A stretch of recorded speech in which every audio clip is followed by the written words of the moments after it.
E aí, gente boa, vamos estudar mais uma propriedade periódica da classificação periódica atual, ok? Então a gente vai falar da propriedade periódica chamada energia de ionização ou potencial de ionização.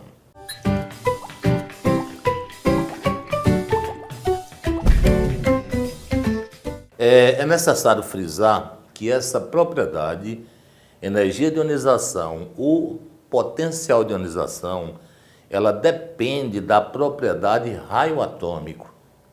Então, se existir qualquer dúvida na propriedade raio atômico que foi dado na aula anterior, vá lá, dê uma olhadinha para tirar suas dúvidas, porque com certeza vai facilitar a compreensão da propriedade energia de ionização. Aí, para começar, nós vamos lembrar, né, isso já foi mencionado, que para você comparar elementos químicos diferentes, no que se refere à energia de ionização, você tem que ter uma tabela periódica. E nem sempre o vestibular dá tabela periódica, como já foi frisado, o Enem, por exemplo, não dá tabela periódica. Então, quando o vestibular não dá tabela periódica, você tem que fazer o que? A distribuição eletrônica daquele elemento químico e, através da distribuição eletrônica, você posiciona na tabela que a gente já aprendeu a fazer. Os elementos posicionados na tabela, aí você vai verificar através das setinhas, né, como a gente aprendeu também na aula referente às propriedades, como é que cresce aquela propriedade que você está avaliando. Nesse caso, nós vamos avaliar a energia de ionização, como é que cresce na classificação periódica. E aí se resolve a questão, tá certo? Vamos lembrar aqui como é que cresce a propriedade energia de ionização na classificação periódica. Olha, na tabela periódica, a energia de ionização ela cresce nos períodos, estou falando de período, da esquerda para a direita. Isso em qualquer período. E nas famílias ou grupos, ela cresce de baixo para cima. É assim que cresce. Mas qual é a definição de energia de ionização? Como é que a gente define? Energia de ionização é a energia mínima necessária para retirar um elétron de um átomo no estado neutro, tá certo? E no estado físico gasoso. Então, você tem que ter um átomo isolado, neutro, tá? Ele tem que estar no estado gasoso. Aí você vai lá nesse átomo e vai arrancar o elétron desse átomo. A energia que você vai gastar para arrancar o elétron se chama energia de ionização. Aí você me questiona, professor, um átomo, quando ele tem vários elétrons, como é que a gente faz? Você pode retirar vários elétrons de uma vez só? Não. A energia de ionização, ela é utilizada para retirar um elétron, ou seja, cada átomo, a depender da quantidade de elétrons que esse átomo tem, ele vai ter uma quantidade de energia de ionização. Por exemplo, se o átomo tem 10 elétrons, então ele tem 10 energias de ionização. Deu para entender? Sim, e como é que a gente tira esses elétrons? Começa por onde? Você começa a retirar elétrons da camada de valência. Você vai tirando elétrons de fora para dentro, de um por um. Cada elétron que você vai tirar, você vai gastar uma energia. Isso se chama energia de ionização. Aí essa energia de ionização, ela é avaliada de que forma para os períodos? Vamos começar primeiro no que refere a período. Então, em outras oportunidades, quando a gente viu outras propriedades, eu usei essa mesma situação que está aqui no quadro, tá certo? Os mesmos exemplos. O exemplo não vai fazer a diferença. O exemplo é só para solidificar a ideia. O que importa é você entender a propriedade. Então, aqui eu tenho lítio, berílio, oxigênio e flúor. Vamos começar primeiro por períodos. Então, veja que o lítio, o berílio, o oxigênio e o flúor os quatro estão no segundo período. Ou seja, eles têm a mesma quantidade de camadas. eles têm cada um duas camadas eletrônicas. Só que eles têm raios diferentes, porque a gente aprendeu lá na propriedade raio atômico que da esquerda para a direita, dentro de um período, aumenta a carga nuclear. Ao raio atômico diminui. Então, como você está vendo, ó, o raio atômico foi diminuindo. Então, vamos analisar agora como é que a gente procede para arrancar elétrons desses átomos que estão aqui demonstrados. Então, aqui eu tenho um elétron na camada de valência do lítio. Aqui eu tenho um elétron na camada de valência do berílio, aqui eu tenho um elétron na camada de valência do oxigênio, aqui eu tenho um elétron na camada de valência do flúor. Onde é que eu vou gastar mais energia? Onde é que a energia de ionização é maior? Ok? Olha, todo elétron ele é negativo. Sendo ele negativo, ele está atraído pelo núcleo que é positivo. Então aqui existe uma força de atração, aqui existe uma força de atração, aqui tem uma força de atração, aqui tem uma força de atração. Quanto mais próximo o elétron está do núcleo, maior é a força de atração. Então, a força de atração no elétron do flúor é maior que a força de atração no elétron do lítio, que aquele está mais distante, aquele está mais próximo. Então, se a força de atração aqui é maior, você vai gastar mais energia para arrancar o elétron. Então, conclusão. Em um período, a energia de ionização aumenta da esquerda para a direita, tá certo? Porque diminui o raio atômico e o elétron de valência fica mais próximo do núcleo. Então, é assim que aumenta a energia de ionização nos períodos. Com relação agora a grupos, se a gente avaliar grupos, aí aqui nós temos 4 elementos do grupo 1A, do grupo dos metais alcalinos. Quando a gente tem elementos de um mesmo grupo, a gente sabe que há uma variação no número de camadas. O lítio está no segundo período, tem 2 camadas, o sódio tem 3 camadas, o potássio tem 4 camadas, o rubídio tem 5 camadas. À medida que aumenta o número de camadas, aumenta o raio, tá certo? Então, como a gente aprendeu lá na propriedade raio atômico tem 2 critérios. Para o mesmo período, o critério é carga nuclear. Então, o raio atômico depende da carga nuclear.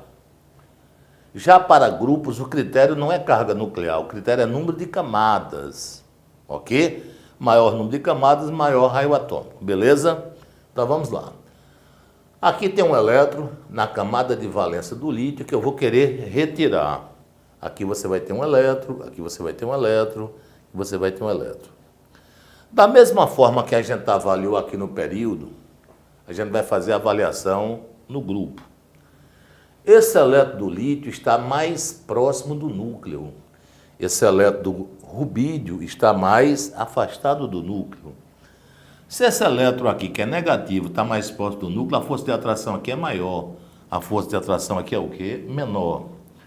Então, dentro de um grupo, a força de atração entre o elétron de valência e o núcleo do átomo, ela aumenta de baixo para cima.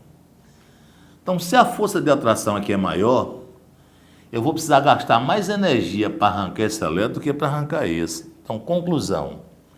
A energia de ionização em um grupo aumenta de baixo para cima, porque o elétron fica mais próximo do núcleo, o raio é menor, aumenta a força de atração, a força que retém esse elétron. Então, você vai ter que gastar mais energia para retirar. Belezinha? Bem, como eu falei no início da aula, se um átomo ele tem 10 elétrons, foi o exemplo que eu mencionei, você vai ter 10 energias de ionização. Cada elétron tem uma energia de ionização. Aí você me pergunta, professor, a energia que a gente gasta para arrancar o primeiro elétron é igual à energia que você gasta para arrancar o segundo, o terceiro e assim sucessivamente? É evidente que não. Mas por que não? Então vamos tentar entender. Olha, eu vou pegar aqui o flúor como exemplo. Vou pegar o elemento químico flúor. Então, o flúor, ele na sua última camada é um elemento químico do grupo 7A. Vamos puxar para cá, né? Então o flúor, ele tem número atômico igual a 9. No seu estado neutro, o flúor tem, já que o número atômico dele é 9, todo elemento químico no estado neutro, o número atômico é igual ao número de prótons, que vai dar 9, que é igual ao número de elétrons, que também vai dar o quê? 9. Então, você vai ter prótons iguais a elétrons. Vamos retirar o primeiro elétron do flúor, no estado neutro. Então, flúor, é assim que a gente demonstra, flúor no estado gasoso, vou arrancar seu primeiro elétron, aí a gente demonstra assim, ó, energia de ionização, vou chamar de EI. Aí eu vou usar a primeira energia de ionização, tá certo? Vou arrancar o primeiro elétron. Quando eu arrancar o primeiro elétron, o flúor, que tem carga zero, né? Aqui ele está no estado neutro, ele vai passar a ser o quê?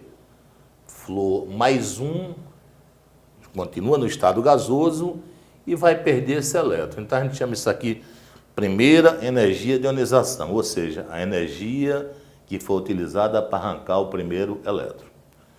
Só que na hora que você pegar o flúor, que está no estado neutro, que ele tem a quantidade de prótons igual à quantidade de elétrons, que você arrancar o primeiro elétron dele, o que é que vai acontecer? Olha, vamos analisar aqui. O flúor vai ficar mais, porque perdeu o elétron, perdeu o primeiro elétron. Aí muda o que com relação ao flúor neutro?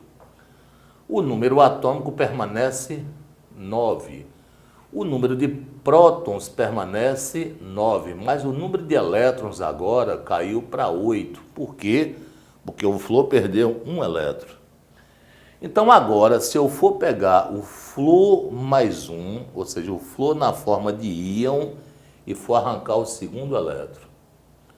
Então, Fe mais um, Fe não, desculpa, né?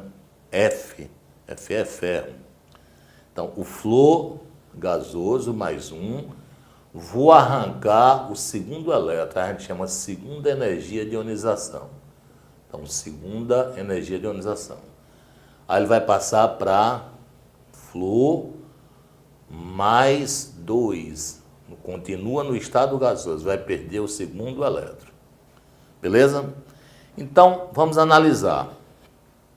Para você arrancar o primeiro elétron, você tem 9 elétrons e 9 prótons. Existe uma força de atração entre elétrons que são negativos com os prótons que são positivos. Então, os prótons que estão no núcleo, eles atraem esses elétrons, né? Existe uma atração entre eles. Então, eu tenho 9 prótons no núcleo atraindo 9 elétrons. Só que agora, no F mais 1, eu tenho 9 prótons positivos, e tenho agora somente 8 elétrons negativos. Então, vamos analisar. Ó. Aqui agora, ó, Fe mais 1, tá vendo? Aqui eu tenho 8 elétrons e tenho 9 prótons. Então, você tem 9 prótons puxando 8 elétrons. Aí você vai arrancar um elétron dessa espécie. Aí o que é que acontece? Vamos analisar. Aqui você tinha 9 elétrons atraídos por 9 prótons. Você tem 9 prótons e 9 elétrons girando aqui. Quando você arrancou o primeiro elétron, você agora só tem 8 elétrons. Naturalmente que 8 elétrons sendo puxados por 9 prótons, os prótons, nesse caso aí, estão em maior quantidade, eles vão puxar os elétrons com mais força. O raio vai diminuir. Então, conclusão, quando você retira elétron de um átomo, os elétrons restantes ficam sob menor repulsão, são atraídos mais fortemente pelo núcleo, o raio diminui. Deu para entender o que eu disse? Quando a espécie química vai perdendo elétron, o raio vai diminuindo. Se o raio vai diminuindo, naturalmente que Com a diminuição do raio, os elétrons da camada mais externa se aproximam mais do núcleo. Aí aumenta a força de atração. Aí fica mais difícil você retirar o segundo elétron, o terceiro elétron. Então, qual a conclusão que a gente chega? Que as energias de ionização elas não são iguais para o mesmo átomo. Elas são diferentes. Aqui nesse caso, a segunda energia de ionização é maior, tá certo? Maior que a primeira energia de ionização. Vamos concluir. Então, à medida que é retirado o elétron de um átomo, os elétrons restantes estão sob menor repulsão, tem uma força de atração maior pelo núcleo, o raio Q diminui. Aí fica mais difícil você retirar os elétrons seguintes, você vai gastar mais energia. Beleza? Então, tá a explicação. A segunda é maior que a primeira, a terceira é maior que a segunda e assim sucessivamente. Como você vai gastar energia para retirar elétron, isso não é um processo espontâneo. Então, a energia de ionização não é espontâneo. É um processo endotérmico. Ok? Então, você vai ter que gastar energia, vai ter que dar energia, naturalmente é endotérmico. Então, um abraço, até a próxima aula.